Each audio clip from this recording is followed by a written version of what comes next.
સુરત લાજપોર મધ્યસ્થ જેલ ખાતે ધોરણ 10 અને ધોરણ 12 ના કુલ 21 કેદીઓને ફેબ્રુઆરી 2026 માં શરૂ થઈ રહેલી બોર્ડની પરીક્ષા આપશે. જેલ દ્વારા જરૂરી પુસ્તકો અને સ્ટેશનરી પૂરી પાડવામાં આવી છે. પરીક્ષાલક્ષી તમામ તૈયારીઓ પૂર્ણ કરવામાં આવી છે.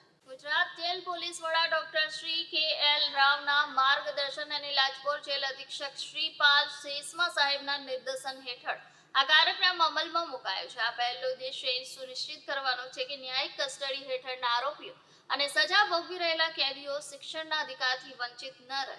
જેલમાં રહી શિક્ષણ મેળવી તેઓ જેલ બહાર ઉજ્જવળ ભવિષ્ય અને કારકિર્દી ઘડી શકે તે દિશામાં આ પ્રયાસ સીમાચિહ્નરૂપ છે. આગામી પરીક્ષા માટે જેલમાંથી ધોરણ 10 ના કુલ 10 વિદ્યાર્થીઓ પરીક્ષા આપશે, જેમાં 4 પાંખા કેમ્પના કેદી છે અને 6 કાચા કામના કેદીઓનો સમાવેશ થાય છે. તેવી જ રીતે ધોરણ 12 માં અભ્યાસ કરતા કુલ 11 બંદીવાનો પરીક્ષાર્થી તરીકે બેસશે, જેમાં 4 પાકા કામના કેદી અને 7 કાચા કામના કેદી છે.